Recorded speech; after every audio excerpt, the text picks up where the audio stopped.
Hey everybody, so here's a second tutorial on VCV Rack. We're going to learn a lot more about modular synthesis and how you can use it in your sound design. So first of all, build what I have here. So File, New, create a new rack, and then delete and add elements until you have what I have here. So we have, these are all VCV modules. We have the pulses module, and this gives us a button that allows us to trigger or gate some process.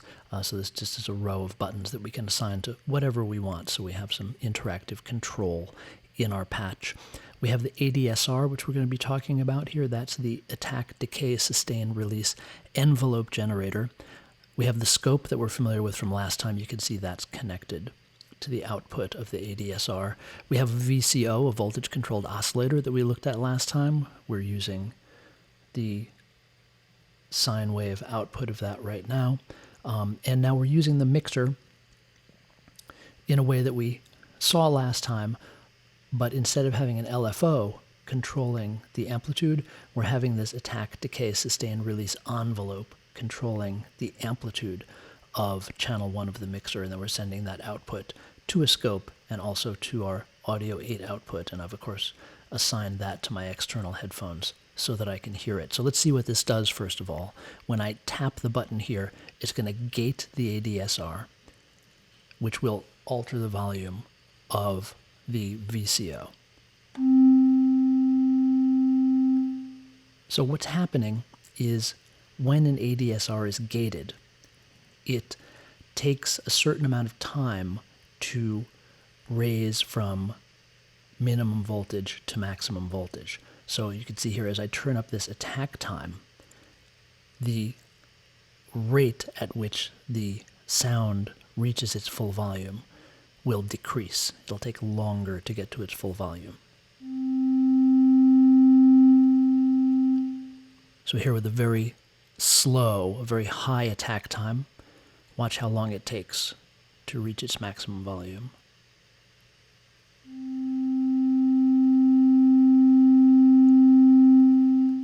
Similarly, with a low or fast attack time, look at how quickly it reaches its maximum volume.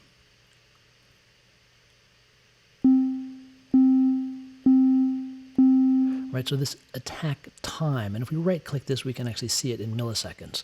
Right now, there's only 2 milliseconds. If I increase this some more, right-click it, 50 milliseconds, or about a 20th of a second, etc. And decay is the amount of time it takes to fall to its next volume level. So here's a very slow decay, fast attack, slow decay.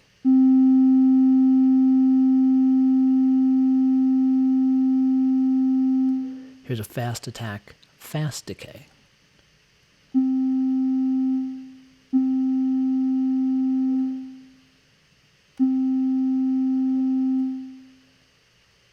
And by playing with these, you get different shapes of the sound. And you see I have the time turned down here and turned almost all of the way down here so that I can see these shapes. So the level that this falls to after the decay, attack up, decay down to the sustain level. So this one, the first two are times. Sustain is an actual level, meaning if I want it to decay to nearly silent, I'll turn this sustain level down low.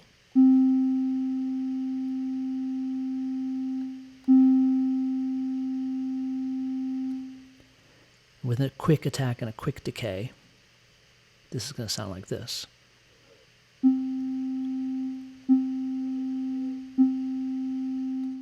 And now release is a time again. Release is the time that it takes when I release the button, when the gate closes, to go back down to 0. Here's a long release and a medium sustain with a fast attack and a fast decay. Attack up, decay down, here's our sustain phase, and then a nice slow release. So you can see that you really have a lot of options for shaping the sound with this adsr envelope. And the adsr can, of course, in this case, as it is, be applied to volume, but you can also have an adsr applied to other aspects of the sound. For instance, I'll copy this paste it, and I'm going to take this same ADSR and apply it to the frequency modulation of the pitch. So now we're going to hear this contour applied not just to the volume, but also to the pitch of the sound. I have to turn up the frequency modulation control voltage.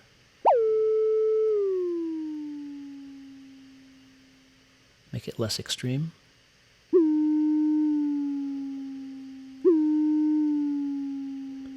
And of course, these two envelopes don't need to have the same settings, so we can have a different envelope for the pitch and the amplitude.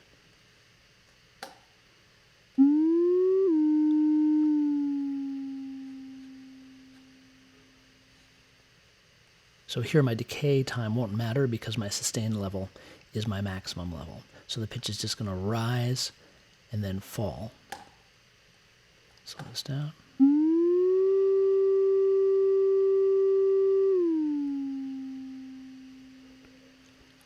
And we can also, and this is very commonly done, apply the ADSR to a filter. Now that's not going to do much with a sine wave because a sine wave is a pure frequency that really doesn't have any partials in it to filter. But if we move it to a more complex wave like a triangle wave, I'm going to create a third ADSR here that is going to affect the filter. And now I'm going to reorganize this patch a little bit so that it's a bit more compact.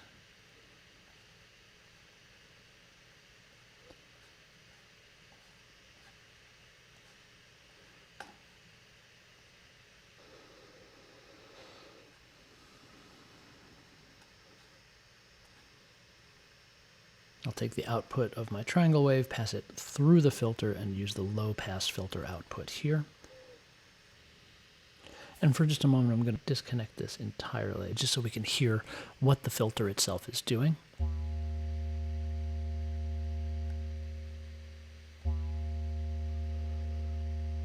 So you can hear that that is really affecting the sound by sweeping the filter frequency.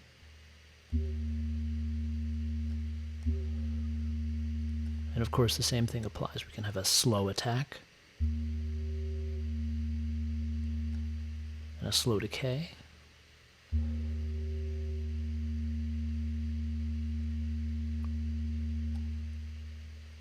Or we can have a fast attack and a slow decay. And so these all work in combination to shape and color your sound in more complex ways than we had access to before. Also, I want to introduce you to another sound generator. We have the VCO, the voltage controlled oscillator, as a sound generator. There is also the noise generator. And here it is, NOIS is the noise generator.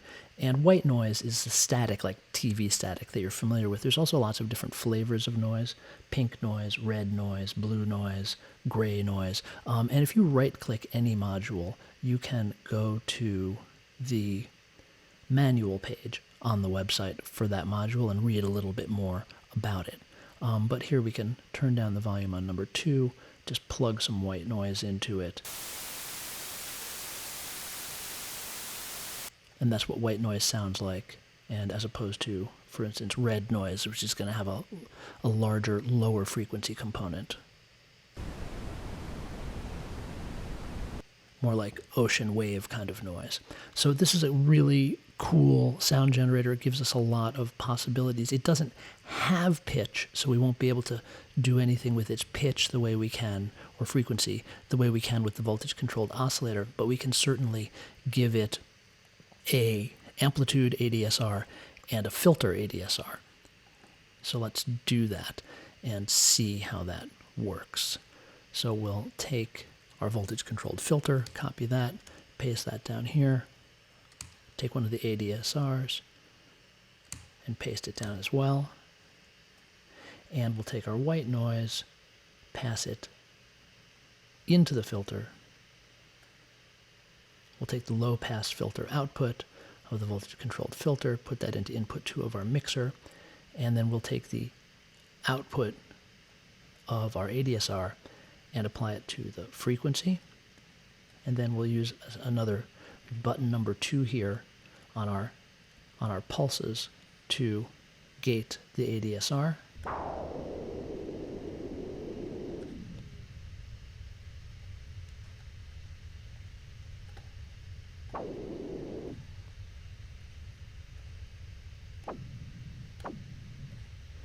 So there we've got the filter sweep that's sweeping up quickly, falling down quickly to a pretty low sustain level. As opposed to here's a slower filter attack and a slower decay.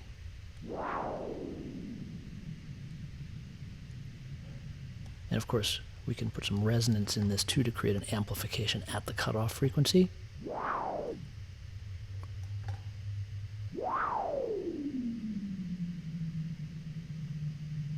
Which lets us hear that frequency more. And then, of course, we're still hearing a little bit of rumble of the noise because we don't actually have an amplitude envelope on this yet. So we'll grab another ADSR, put that in, and we'll have the output of this one be controlling the amplitude. And now, when we attach the gate to this, we're going to have an amplitude envelope and a filter envelope, which right now are set to the same values, which actually should be fine.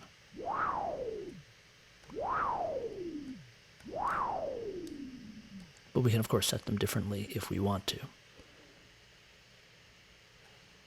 Like so. So, this is interesting. It gives us a lot of new possibilities. And now, now that we have shaped sounds that aren't long drones and can be individually triggered, we have a way of utilizing them as a sequence in time. And we've already looked at the impromptu clock generator. We're going to look at that again here.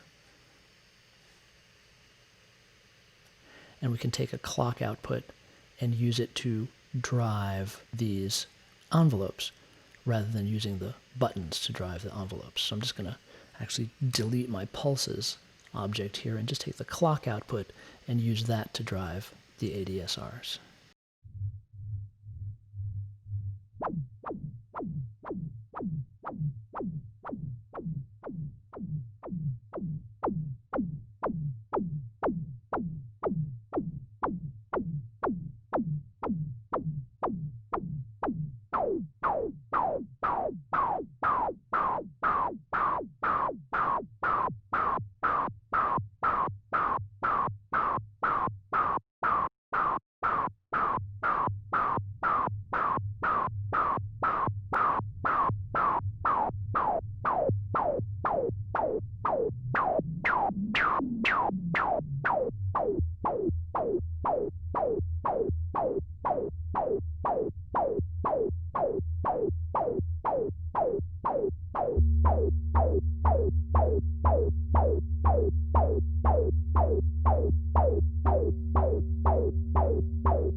And so now we have some things that are changing in time, and we can bring back in our idea of modulation and have them change not just in a static way, but in a dynamic changing way. So let's bring in an LFO from VCV here and have that, for instance, change the attack of the filtering, for instance. So I'm going to take the sine wave output and have it modulate the attack of the filter envelope of the triangle wave VCO.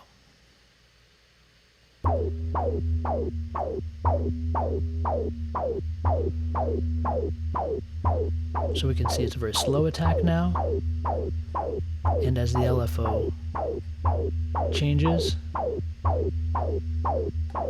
the attack will get faster and faster. And let's hook a scope up to that so we can actually see what's happening. Here it comes. So the attack is being modulated by this LFO. We can make it a little faster. So here's a scope of what this LFO is doing. It's slow, and as this falls, it gets faster.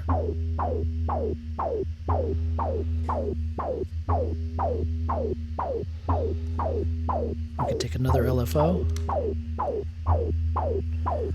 and, for instance, change something about this. For instance, the decay time.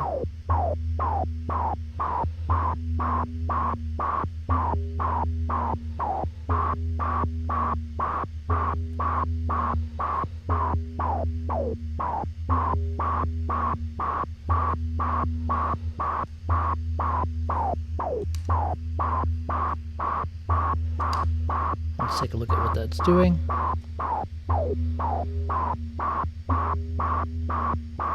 So it's a triangle wave that's modulating the decay time of the filter on this noise sound. And of course we can still use the LFOs in the way which we've used them previously as well, by mixing signals together. We mix signals together here using unity.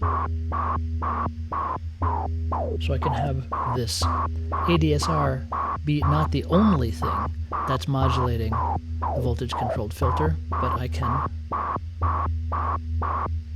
turn this off for a second and put my unity in here so that, in addition to the ADSR controlling the VCF, I can also have a new LFO controlling the VCF, and have the output of both of those go into the input of the frequency of the VCF.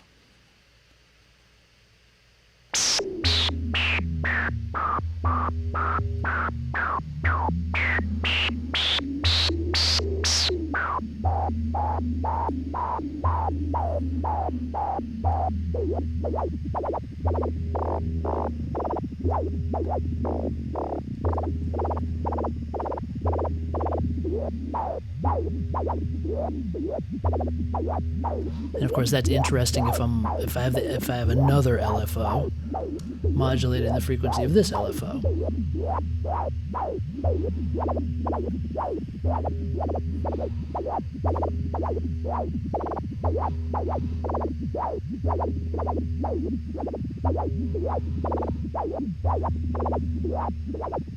So things get pretty interesting pretty quickly.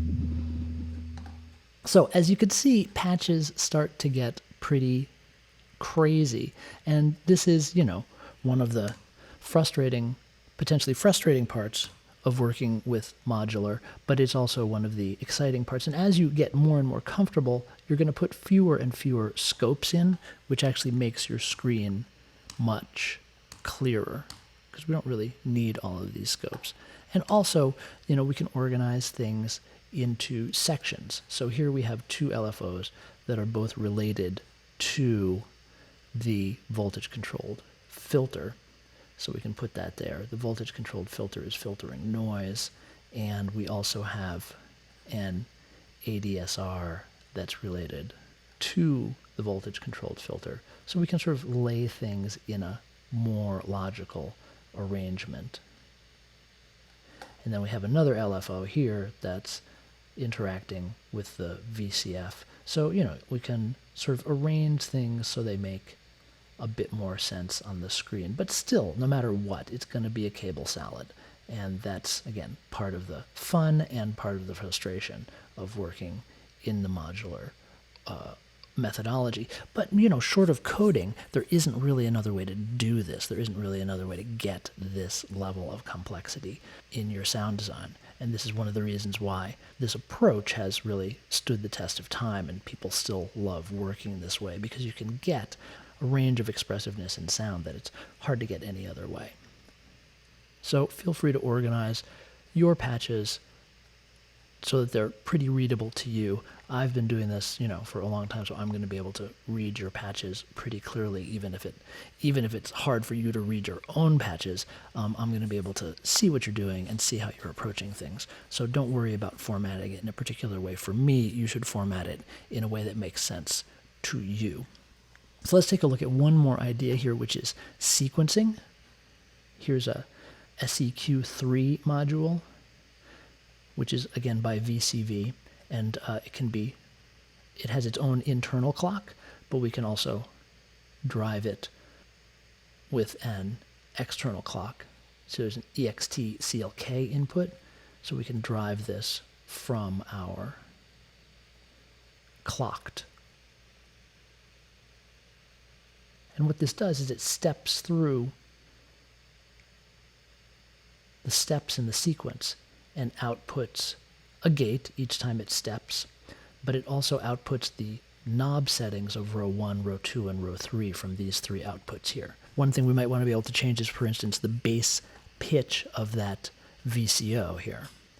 So we have our volt per octave input, which we've seen before. We can take our row 1, pass it into the volt per octave input, and now we're going to hear the pitch of this VCO change based on the settings of these dials on row 1.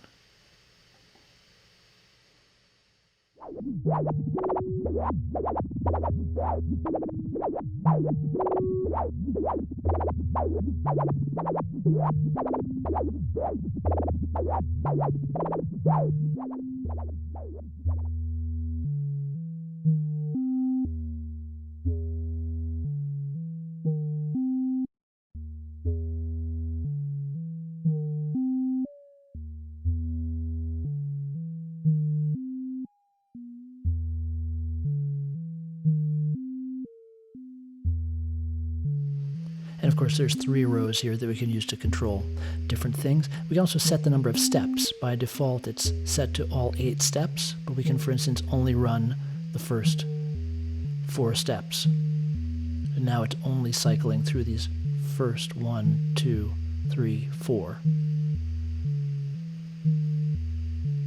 And of course, if we don't like this range that it's producing, we can certainly use the 8 vert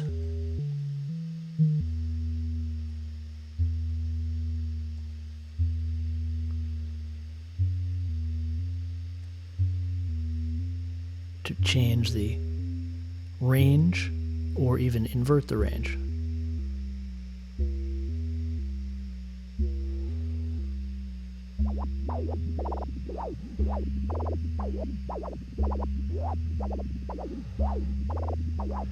And of course, the sequence does not only have to be for pitch information. We can, for instance, take this row 2 and add it to the total modulation of the frequency.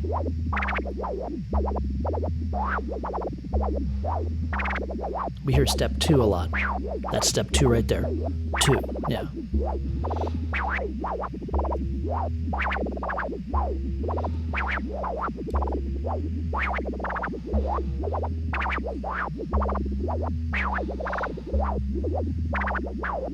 So it's going to take some experimentation. You're going to be able to come up with a lot of really, really interesting stuff just using these tools. We're using almost all built-in VCV tools, except for the clocked sequencer, which I really like because it gives you these 3 clock outputs and it gives you some fine control over what you're getting. You can see here, for instance, I'm having this bass note, clock 2, being triggered only a quarter as often as the filtered noise sound. So this really, really gives you a lot to play with. I want you to dig into this to find some things for your own sound design. And you can be thinking musically, but you don't have to be. A lot of people use these tools for music, but a lot of sound artists use them to create ambient environments, to create moods, to create spaces, to create effects. So have fun with it, experiment with it, find some sounds that interest you. Some of them will be sounds that maybe seem to have a use or a purpose. Some of them may just be pure experimentation. That's all absolutely fine. And then we're going to take these sounds and work them into a next project.